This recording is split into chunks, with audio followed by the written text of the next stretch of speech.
Գյուրջան Կասկադ, հասանելի բնակարաններ 65 ամիս մարման ժամկետով։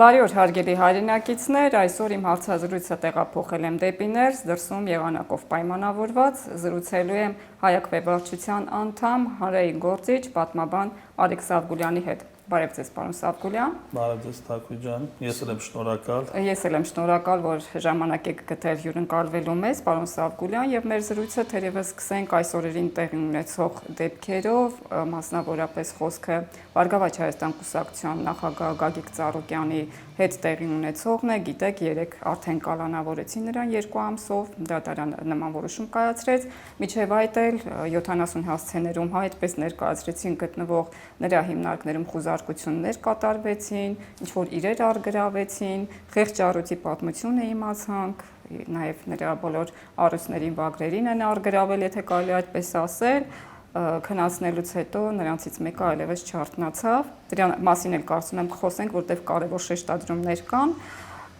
եւ փաստացի այս պահին արդեն պարոն Ծառուկյանը կալանավորված վիճակում է գտնվում,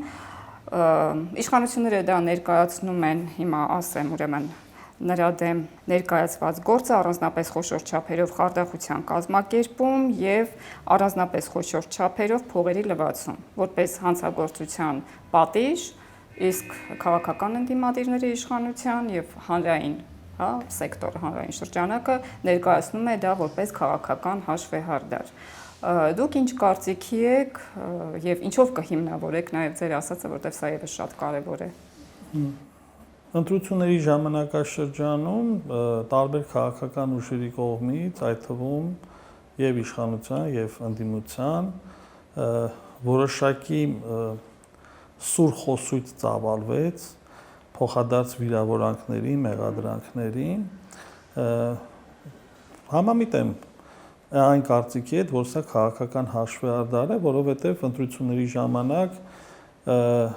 եթե հիշում ենք Նիկոլ Փաշինյանը նախընտրական քարոզարշավի, նախընտրական քարոզարշավի ժամանակ ավելի ճիշտ Ծառուկյանին մեղադրեց, ասաց, որ դավաճան է, պետք է նման մարդիկ պատերի տակ գնդակահարվեն եւ այլն, եւ դրան ի պատասխան նաեւ Գագիկ Ծառուկյանը ունեցավ անդրադարձ, հայտնի այդ ворց առույցի պատմությունը, որ ինքն էլ նույն կերպ չի պատասխանի Նիկոլ Փաշինյանին, բայց կտեղավորի ворց առույցի մոտ։ Իհարկե ցավալի դեպք տեղի ունեցավ, որովհետև այս քաղաքական փոխհրաձգության ընթացքում փաստորեն սպանվեց կենթանին։ Հիմա տարբեր պատճառաբանություններ են բերում եւ այլն, եւ շատերը նաեւ ներկայացնում են համացանցում, որ սա վրեժխնդրության դրսևորում էր, կինոֆիլմերի օրինակներ էին բերում, նաև ասում են, որ Նիկոլ Փաշինյանը այսպես ասած յուրովի վրեժ է լուծել, դե հարց է մնում Ծառուկյանոց է վրեժ լուծել, թե ворց առույցից, որի մոտ ինքը պետք է հայտնվեր ըստ Ծառուկյանի խոստման։ Ամենայն դեպս զավեշտ է, որովհետև գիտեք ինչ, քաղաքական մշակույթը մեզանում նորից հետին պլան է մղվում, պայքարը նախընտրական շրջանում ոչ այնքան գաղափարների եւ ծրագրերի միջև էր, այլ այդ տղայական, քրեական բարքերի տիրույթում էր եւ ամեն մեկը փորձում էր իր ուղեղի կամ ֆիզիկական բանը, մկանները, այսպես ասած, ցույց տալ, որը խոշոր հաշվով, գիտեք ինչ, տեղավորում է reality show-ի տրամաբանության մեջ, մարդիկ նայում են, այդ նույն հաց եւ հանդեսների կազմակերպումն է, բայց իրապես երկիրը, պետությունը եւ ժողովուրդը չի շահում դրանից։ Հիմա իմ ցավն է նա, որ այս նույն տրամաբանությունը ոնց որ գալիք է 9-րդ գումարման ժողովբանում, ազգային ժողովում կամ ժողովում, որտեղ ազգային խնդրի հետ այս իշխանությունները բառի հետ խնդրեմ ունեն, նույն տրամաբանությունն է շարունակվելու, այսինքն փոխադարձ վիրավորանքներ, մեղադրանքներ, մենք դա տեսանք Հայաստան դաշինք եւ քաղաքացիական պայմանագիր կուսակցության հետ ձևաչափով, բանը հասավ նաև բռնցքամարտի եւ այլն, ես կարծում եմ, որ հանրությունը խոշոր հաշվով, երբ որ այս թմբիրից դուրս գա, ինքը ավելի մեծ սպասելիքներ ու ակնկալիքներ ունի եւ իշխանությունից եւ ընդդիմությունից, այսինքն իշխանության ձայն տվողներ եւ ընդդիմության ձայն տվողներ իրենք իրենց սպասելիքներ ունեն։ Պետք է ամրագրել հետեւյալ փաստը, որ երկու կողմն էլ հստակ ձայն է տվել, որ իր նախընտրած ուժը հաղթի։ Հիմա եթե մենք այդ նույն խոսույթը շարունակենք, որ ընդունենք իշխանությունները թրքասեր են, թրքամետ են, նրանց ընտրողները զոմբիներն են, իսկ ընդդիմության ներկայացուցիչները, չգիտեմ, ռուսոֆիլ են, հա, եւ նրանց ընտրողները ազգային ազատագրական շարժման կողմնակիցներ են եւ հաջորդ 5 տարին մենք սև սպիտակ ժապավենով ազգային ժողովում, կառավարության նիստերում այս նույն բանը տեսնենք, երկիրը եւ պետությունը, կրկնում եմ, եւ իհարկե մեր ժողովուրդը դրանից չի շահելու։ Հետևաբար մեր այսպես կոչված քաղաքական դաշտում պետք է տեղի ունենա համակարգային փոփոխություն, որովհետեւ որևէ ուժ այսօր ասպարեզում մեզ հստակ ցույց չի տալիս, թե ինքը ինչ համակարգային փոփոխությունները բերելու թեկուզ եւ ընդդիմության կարգավիճակում։ Այսինքն ինչ է այլընտրանքը դուք առաջարկում։ Վերջի շրջանում նաեւ բավականին քննարկման նյութ էր Ռուբեն Ռուբինյանի հետ կապված, որ ինքը Թուրքիայում կրթություն ստացել եւ այն լավ ֆիքսեցիք, որ ինքը կրթություն ստացել Թուրքիայում կամ ըստ իրեն չի ստացել ինչ որ դասընթացների մասնակցել հետո ակնհայտ է որ այս իշխանությունը երկիրը տանում է դեպի Թուրքիա հիմա դա կտանի վիլայեթացման տարբերակով դա կփորձի հավասարակշռել այդ մնացածը նաև ընդդիմության գործն է որպեսզի ցույց տա եւ ստանձնի այն քաղաքական զսպաշապիկի դերը որ թույլ չտա իշխանությունը գնա այս ռեպրեսիաների ճանապարհով իսկ դա ինքը չի կարող մենակ անել Պարոն Սավգուլյան, դեռ կխոսենք այդ քաղաքական զարգացումների, մեր սպասելիքների, հանրության նկատի ունեմ ժողովրդի սպասելիքների մասին, վերադառնանք քաղաքական հաշվեհարդարին, նաև Հայաքվեի առաջնորդ Ավետիք Չալաբյանն էր, ավելի շուտ փաստորեն նրա դեմ նմանատիպ, ինչպես նաև ներկայացնում եք դուք քաղաքական հաշվեհարդար եղավ, մեկուսացրեցին պարոն Չալաբյանին, հաջորդը պարոն Ծառուկյանն էր, իդեպ ինչքանով է լուրջ, երբ որ նախընտրական քարոզարշավի ժամանակ, որը հիշեցրեցիք, երկրի առաջնորդը ասում է կզացնելու եմ ձեզ, չոքացնելու եմ, բոմբ եմ սարքելու, երկու բոթասով եք եկել, երկու բոթասով էլ գնալու եք, խոսքը այստեղ հիմնականում Գագիկ Ծառուկյանին, Սամվել Կարապետյանին եւ Ռոբերտ Քոչարյանին էր նվիրված, եթե կարելի այդպես ասել, իրենց էր ուղված եւ փաստացի խոսքից կարելի ասել անցել է գործի, հա, որովհետեւ ըստ էության նաեւ կարելի ասել սննկացման գործընթաց է գնում, տեսեք հիմնարկները փակվեցին, ինչ կլինի դրանց ճակատագիրը չգիտենք, ամենայն դեպս արդեն իսկ խոսվում է Արադ ցեմենտ գործարանը պետականացնելու մասին, ինչպես որ վարվեցին Հեծի հետ։ Եվ ըստ այդմ հաջորդիվ լինելու է երևի թե Սամվել Կարապետյանը, հաջորդիվ Ռոբերտ Քոչարյանը, չմոռանանք, որ նաև իրենց ծրագրում կա եկեղեցին, հա, Վեհափար Հայրապետի հետ հաշվեհարդարն է։ Այ ինչ կյանք է մեզ սպասում առաջիկա 5 տարում։ Մենք բավականին կարևոր մարտահրավերներ ունենք, սոցիալական, տնտեսական, արտաքին քաղաքական, որտեղ աշխարհը փոխվում է, իսկ մենք ընկել ենք հաշվեհարդարների ճակերտավոր նաև այսպես ասած քաղաքական պատիժների հետևից ինչ որ մարդկանց ենք որսում, հանցագործություններ ենք նրանց վերագրում եւ պատժում ենք։ Իդեպ նորություն չէ, մենք նաեւ նախորդ 5 տարում ենք այս ամենի ականատեսնու մասնակիցը եղել։ Հայաքվե ազգային քաղաքացիական միավորումը միակ ուժն է, որը մասնակցել է ընտրություններին, ոչ պաշտոնապես աջակցել է ուժեղ Հայաստան դաշինքին եւ վճարել է ամենամեծ գինը, որովհետեւ այսօր մեր համակարգող Ավետիք Չալաբյանը քաղաքբանտարկյալի կարգավիճակում է շատ չխորանամ այն իրավական հիմնավորման մեջ, որը որպես մեղադրանք որը դրվել է մեղադրանքի հիմքում, որ Չալաբյանը կարողացել է ինչ-որ X ուժերի վրա ազդեցություն գործել, այդ ուժերը իրենց հերթին այլ ուժերի վրա են ազդեցություն գործել, ընդհանրապես ֆանտաստիկ մեղադրանք է, որը կարելի ասել։ Բայց հիշենք նաև, որ Ավետիք Չալաբյանը բազմիցս առանձնացել է իր ազգային հայրենասիրական կեցվածքով, իսկ այսօրվա իշխանության համար դա կոնկրետ տաբու է։ Եթե դու խոսում ես ազգային արժեքներից, սիմվոլներից, արժե համակարգից, դա այս իշխանության համար տաբու է։ Նաև վառ ապացույց էր վերջերս, որ Հայաստանի Հանրապետության նախագահ Վահագն Խաչատրյանը, թե Խաչատրյանը, մի խոսքով ընդունելությունների սրահից հանել էր Արարատ լեռան նկարը։ Այսինքն այս process-ը մեզ հուշում է, որ այն ուժը, լինի դա քաղաքացիական միավորում, լինի քաղաքացիական հասարակություն որևէ ներկայացուցիչ, որը կխոսի ազգային արժեհամակարգից, արդեն ինքը ենթակա է քրեական հետապնդման եւ հաշվեհարդարի։ Հիմա այս քաղաքականությունը գործիքակազմը, որը կիրառում է, հստակ երևում է, որ Նիկոլ Փաշինյանը եւ իր ղեկավարած խունտան ոչ լեգիտիմ խունտան, որովհետեւ այս ընտրությունները անկախ են հանգամանքից ընդդիմությունը մանդատները կվերցնի թե չի վերցնի, այս 8-րդ, չէ 9-րդ արդեն գումարման ազգային ժողովը ինքը ոչ լեգիտիմ է։ Շատ բարձր։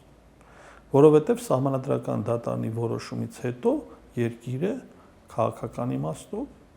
թևակողեց ճգնաժամի փուլ, երբ որ 58,000 մարդու ձայն ուղղակի փոշիացավ։ Երեք ես գրառում էի անդրադարձել, պատկերացրեք օրինակ Գերմանիայում իրենց դաշնային սահմանադրական դատարանը, այնտեղ կարծեմ 5% անցողիկ շեմը, եթե համամասնորեն համեմատենք մեր բնակչության, հա, մեր ընտրազանգվածի հետ, եթե այդ նմանատիպ որոշում կայացնել, ինչպես բանը կենտրոնական ընտրական հանձնաժողովը քաջակորով Վահագն Հովակիմյանի գլխավորությամբ իհարկե Չակերտյան, ապա նշանակում է 3 միլիոն մարդու ձայն կփոշիանար։ Դա Հայաստանի Հանրապետության բնակչության թիվն է։ Այսինքն պետք է պատկերացնել ինչ մասշտաբի խախտում է տեղի ունեցել եւ սահմանադրական դատարանը փաստացի կենտրոնական ընտրական հանձնաժողովի որոշումները, որոնք հստակ թելադրված էին քաղաքական ցուցումը, ուղղակի սրբագրեց։ Այդ կերպ երկիրը մխրճեց քաղաքական ճգնաժամի փուլ։ Հիմա այս փուլում իշխանությունը գտնում է, որ այն քաղաքական ուժերը, որոնք իրենց խոչընդոտում են, ապագայում թրքամետ սահմանադրություն ընդունելու հարցում կամ վիլայեթացման գործընթացը իրականացնելու, ինքը այդ ուժերին ուղղակի մեկուսացնում է։ Միևնույն ժամանակ, այս իշխանությունը պետք է հստակ նայի ինքը ինչ ընդհանրապես գաղափարախոսությանը հետևում։ Իրանք հետևում են այդ Չակերտյալ էլի ասեմ, իրական Հայաստանի գաղափարախոսությանը, որտեղ հստակ նշում են, որ երկիրը անկախացնելու նպատակով իրանց տրամաբանությունը հետևյալն է, պետք է քչերից կախվածությունը փոխարինեն շատերից կախվածության։ Իսկ եթե շատերից է կախված երկիրը, ել ավելի շատերից պետք է կախված լինի երկիրը։ Փոխարենը մտածենք, եթե ընդունենք 10 երկրից կախվածը, ոնց թոթափեն այդ ստրկական լուծը, հա, եթե դու ունես այդ պարտավորվածությունների շարքը, այս մարդիկ գնում են լրիվ ուրիշ ճանապարհով։ Բայց այս process-ում են իրանք իրեն ճշտում։ Եթե դու գնում եք այդ ճանապարհով, Ռուսաստանը ինչ է փչացնում ձեր հարաբերությունները։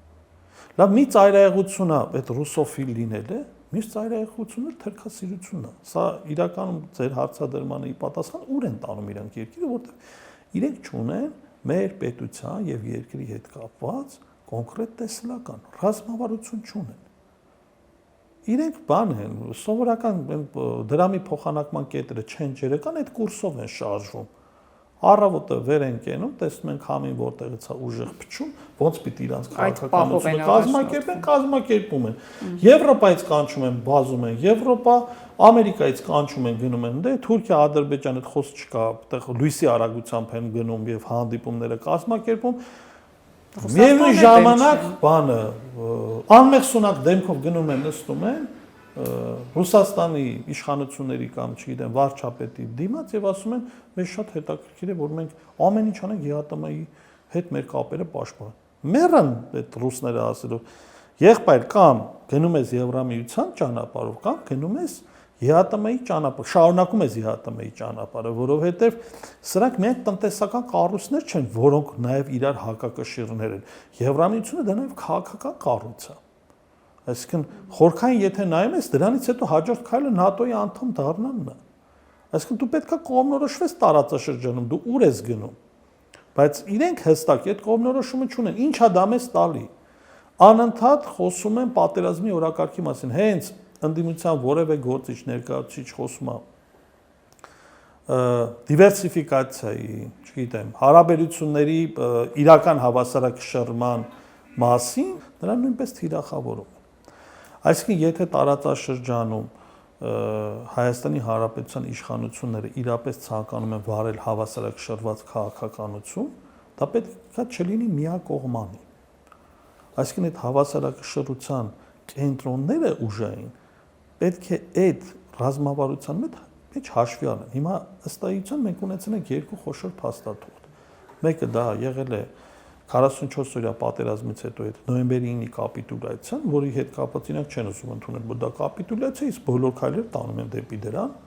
Այսինքն այդ բոլոր խոնարհումները թուրք-ադրբեջանական իշխանությունների առաջ դա կապիտուլյացիայի պայծառ օրինակ է։ Բանակը սարքել, հասցնել 14000-ի կրճատել, դա կապիտուլյացիայի օրինակ է։ Համաձայնվել, որ տասնյակ հազարավոր ադրբեջանցիներ, ես հատուկ 300,000 տերմինը չեմ օգտագործում, դա իրանց ցավապատճառն է, բայց նույն Ալեն Սիմոնյանը եւ Արսեն Թորոսյանը դրա մասին խոսացել են։ Տասնյակ հազարավոր ադրբեջանցիներ պետք է գան Հայաստանում ապրեն այն պայմաններում, երբ որ դեռևս ժողովրդի մեջ կա հստակ տրամադրություններ բացասական, այդ բաների, էթնոխմբերի նկատմամբ չի կարելի։ Այսինքն բռնի ճանապարհով այսօր մեզ պարտադրում են շարժվել այն ուղով, որը հակազգային է եւ իրականում հակապետական է։ Եթե 2008 թվականի մեր, այսինքն միջև վերջերս մեր ազգային անվտանգության ռազմավարության 2008-10-ներ ընդունվել, կարող թիվը շփոթվեմ, ազգային անվտանգության ռազմավարության մեջ հստակ նշված է, որ տարածաշրջանում Թուրքիան եւ Ադրբեջանը հակառակորդներ են։ Դա եկեք հասկանանք ինչ է փոխվել։ Կամ այդ խաղաղասիրության բանը, ֆետուշացումը, որ կա եւ այդ ֆան կլաբը, որը ձևավորվել է հենց բերանը բացում ես մի քիչ կոշտ Թուրքիայի կամ Ադրբեջանի հասցեին խոսելու, ասում են դու ուզում ես պատերազմ։ Եվ բանը, լավ է մենք առևտուր կանենք եւ այնը սա նաեւ քարոզում է իրենց կողմից։ Թուրքիան եւ Ադրբեջանը շահագրգռված են, որ Հայաստանի Հանրապետությունը լինի բարակեցիկ եւ հզոր պետություն, ես բոլորին այդ հարցադրումը տալիս եմ։ Այսինքն հստակ իրոք շահագրգռված են այդ պետությունները, որ Հայաստանը պետքա ծաղկի, զարգան։ Ես չեմ ասում, որ Ռուսաստանը նույն կերպ է շահագրգռված, հա։ Նա էլ ունի իր կայսրական շահերը, նա էլ ունի իր այդ ուկրաինական ճգնաժամը, որը չի կարողանում հաղթահարի եւ հստակ, այսպես ասած, հյուսիսային արջը մի ոտքով ընկել է թակարդը ու չի կարողանում դուրս գալ, երբ որ մտածում են ընդհանրապես ռազմական օպերացիա մի քանի օրվա մեջ այդ հարցը պետք է լուծեն, որտեղ խորքային չեն պատկերացնում այն ականները, որը արևմուտքը դրել է, բայց դա իրանց գործն է։ Գանք մեր պետությանը, մեր պետությունը այսօր գտնվում է ոչ միայն մենք ներքին ճգնաժամի մեջ, այլև արտաքին ճգնաժամի մեջ ենք։ Իսկ այն քաղաքականությունը, որի իշխանությունները որդեգրել են, նույն պատմությունը, նույն ֆիլմի, այսպես ասած, Սանտա Բարբարա սերիալի շարունակությունն է, 11 թե 12,000 սերիան է արդեն գնում, նույն մարդկանց դերակատարմամբ, նույն ռեժիսորներով, եւ սա մեզ տանելու է կրկին փակ ուղի։ Իսկ կոնկրետ Թուրքիայի հետ հարաբերությունները կամ ԵՀՏՄ-ի հետ խզումը, երբ որ դու չունես օրինակի համար այլընտրանքային շուկաներ, հա 100-ավոր տոննա կամ 1000-ավոր տոննա ծիրանը դու արտահանում ես ռուսական շուկա, հիմա 2 կամ 3 տոննա են տանում Եվրոպական միության մի հատ ինչ-որ երկիր եւ դա ներկայացնում են որպես դարի հաղթանակ։ Այս վերջերս է բանը այդ եվրոպացի կանանցից մեկը Կոսի մասին է խոսքը, Ծիրանի ջեմեր սարքեր, այո, ոչ չի, թողովազդի իհարկե, Ծիրանի հայկական Ծիրանի PR է անում։ Ոչ չի թողանի, բայց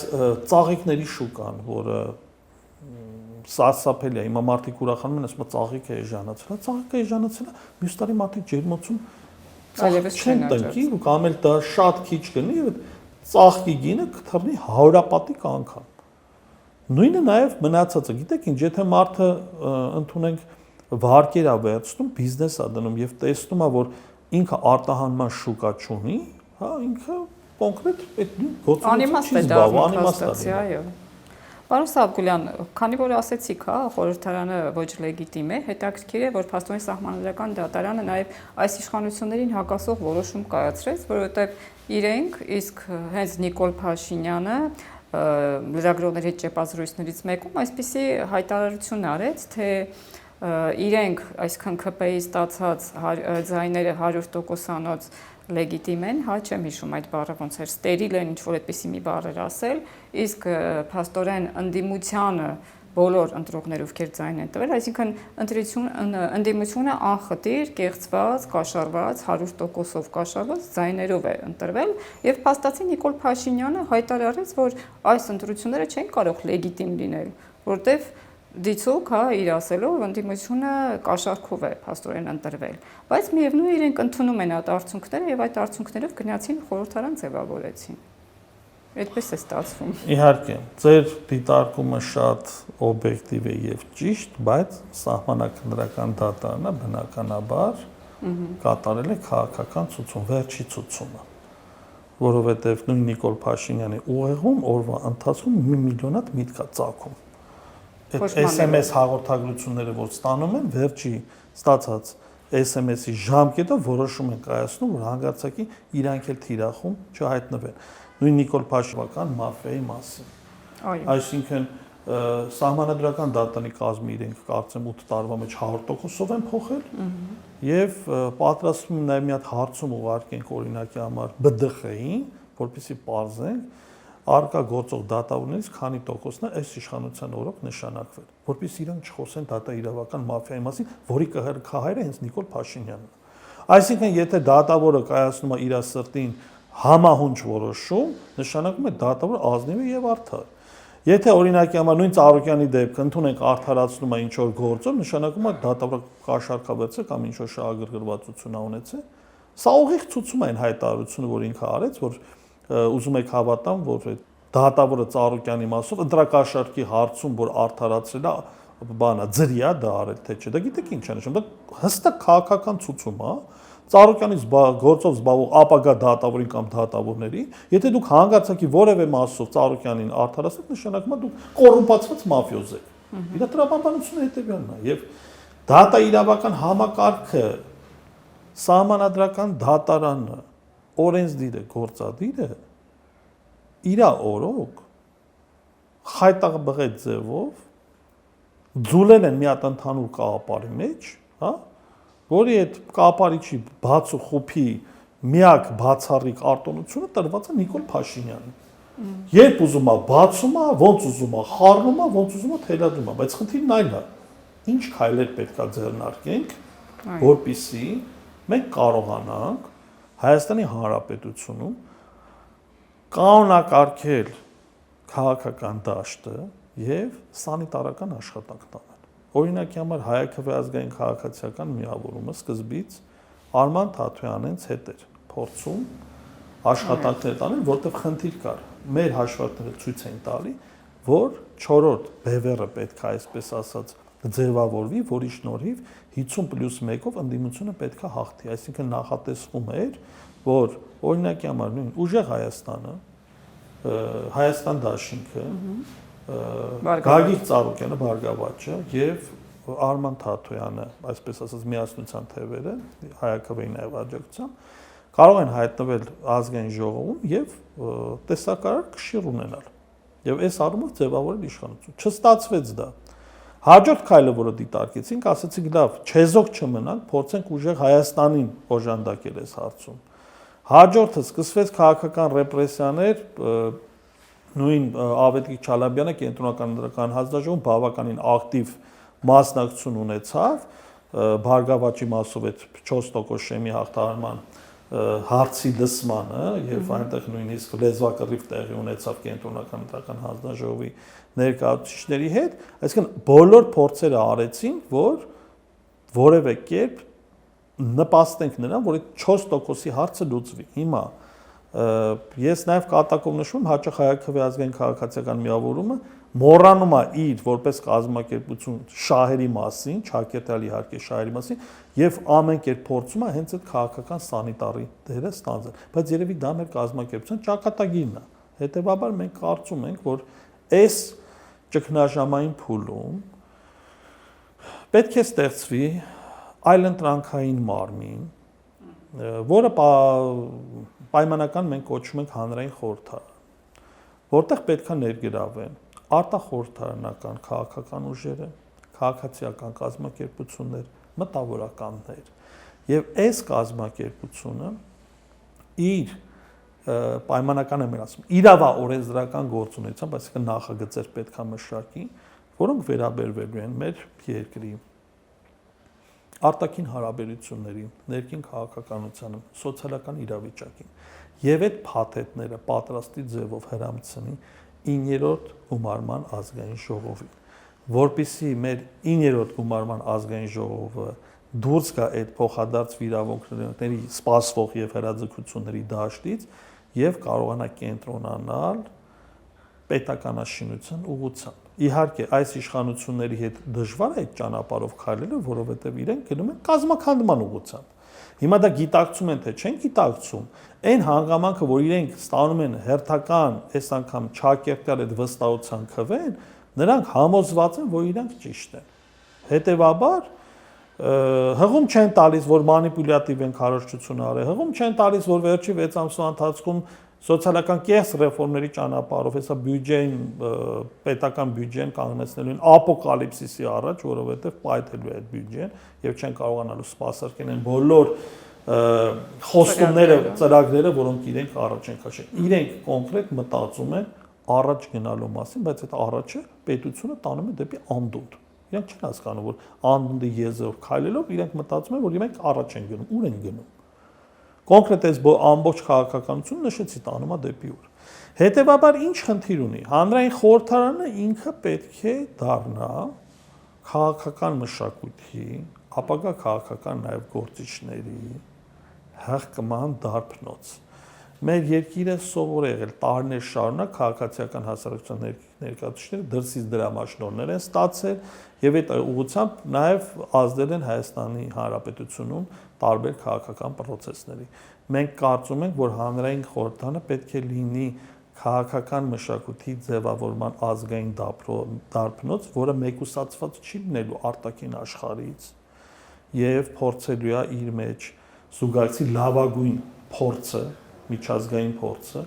եւ այս ճգնաժամային փուլում մեր երկիրը դուրս բերի այս իրավիճակից։ Ինչ ներուժ է ունենալու ձեր ասած այդ կառույցը հաշվի առնելով, որ այստեղ ամեն կողքից է այդպիսի ինչ որ նախաձեռնություն ճնշվում է, եթե ինչ որ վտանգ է տեսնում, չի լսվում նրա ձայնը, դուք ասում եք նախագծեր կներկայացնի, որքանով է դա օրենքով հիմնավորված, որքանով իրենք կարող են այդպիսի բան անել եւ դուք ասացիք չի երաշխավորվում, որ քաղաքացիական պայմանագիրը կընդառաջի, որովհետեւ ըստ էության դատելով Ռուբեն Ռուբինյանի հայտարարություններից, որ ասում էր մենք ձեզ սպասում ենք ընդդիմություն դե եկեք, չգիտեմ ինչ որ բառեր օգտագործում, որը ամենևին քաղաքական մշակույթ չէր ենթադրում, այլ ենթադրում էր, որ այնտեղ բռնցքամարտով կամ առանց օրենքի մարտերով են զբաղվելու։ Այսինքն իրենք ընդդիմությանը ընդունում են ոչ թե այնտեղ քաղաքական օրակարգ ստեղծելու, այլ ծեծ կրտուքի համատարած փոխադարձ վիրավորանքների, ինչպես դուք եք ասում, հրաձգության համար։ Այս դեպքում ինչքանով է նպատակահարմար, հա, ձեր այդպիսի ասած։ Հանրային խորհրդարանը ինքը ես շատ փակագծերը չբացեմ, բայց չի լինելու ստանդարտ կառույց։ Հանրային խորհրդարանը նաև այլընտրանք է փողոցային շարժման։ Եթե նախկինում փողոցում հավաքում են մարդկանց, հետո իրավապահները անցնում են գործի, ծրում են եւ այլն, հանրային խորհրդարանը դառնալու է իրավաքաղաքական ճնշման հստակ գործիքակազմ իր բոլոր ինֆրաստրուկտուրաներով, որը ոչ թե խնդրելու է, այլ ստեղծելու են մթնոլորտը, որտեղ պարտադրված է լինելու 9-րդ գումարման ժողովը, ազգային ժողովը աշխատելու։ Նայեք, ամեն ընտրություններից հետո, այո, ես ունեմ այդ վստահությունը, որ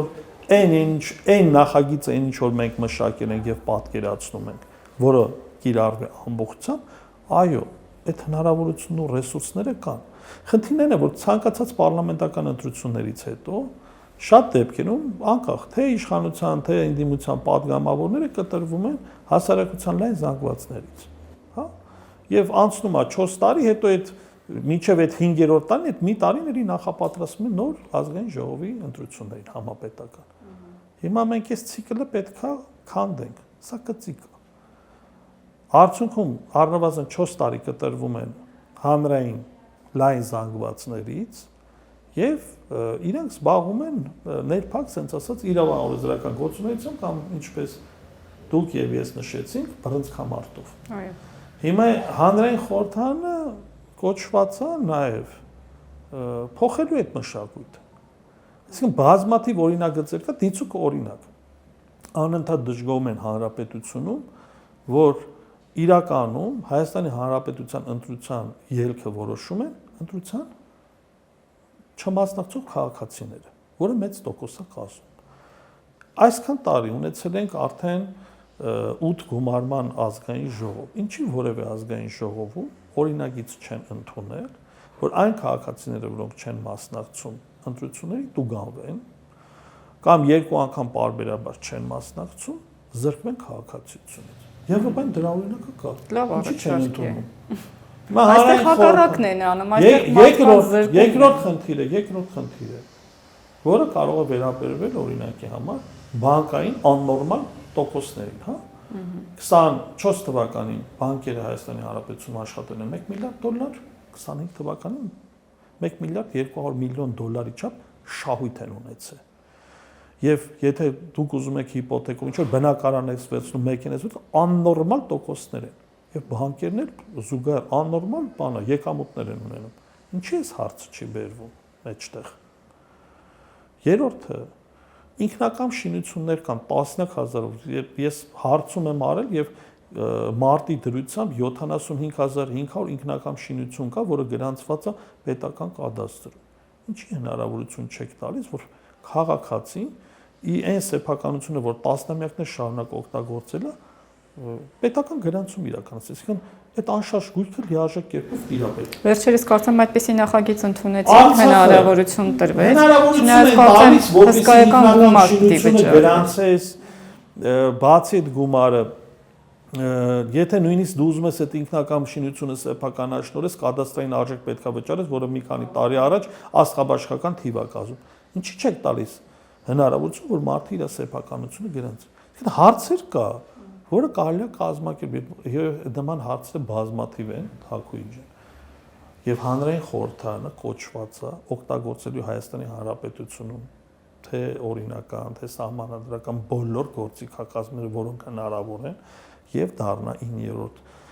գումարման ազգային ժողովի գլխացավ։ Մեր խնդիրը հեղափոխություններ կազմակերպելը չի, մեր խնդիրը ստիպելն է, որ եւ իշխանությունը, եւ ընդդիմությունը աշխատեն։ Հիմա անկախ աշխարհակաղակական ուղղվածություններից,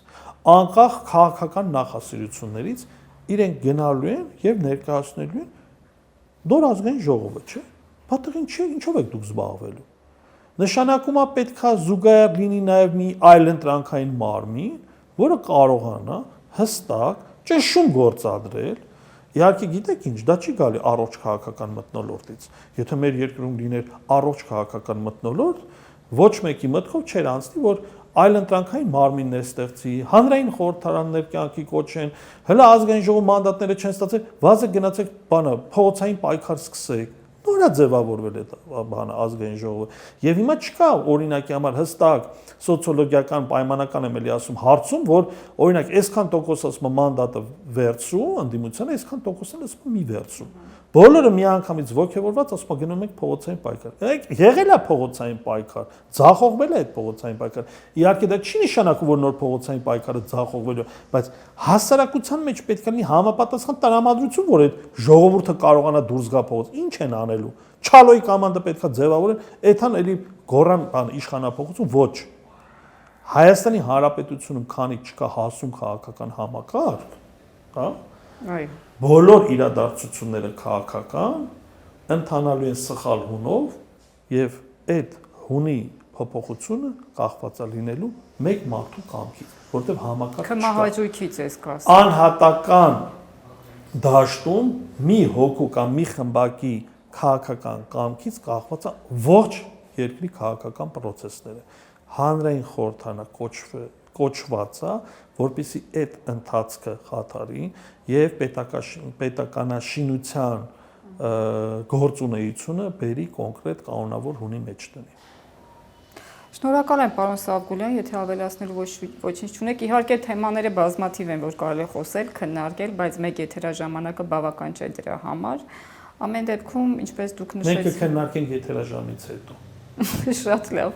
Շնորհակալ եմ, Ես էլ համբերություն շնորհակալ։ բոլորիս, զինվենք համբերությամբ, ուժ ու կորով նաև ձեզ, հա, որովհետև հանրային քաղաքական գործընթացների մեջ եք, որպեսզի Շաքերտյալ Թակուի ջան, զինվենք համբերությամբ, որովհետև հիմա ցանկացած բառ պետքա զուշությամբ արտանալ։ Այո, քրեական գործի հիմք կարող է հանդիսանալ։ Ցավոք սրտի դուք ճիշտ եք։ Շատ լավ։ Շնորհակալ եմ հարգելի հայրենակիցներ, հիշեցնեմ, այսօր իմ տաղավարում զրուցում էի Հայ-ԱԿՎ վարչության անդամ, հանրային գործիչ, պատմաբան Արեգ Սարգուլյանի հետ։ Ցտեսություն։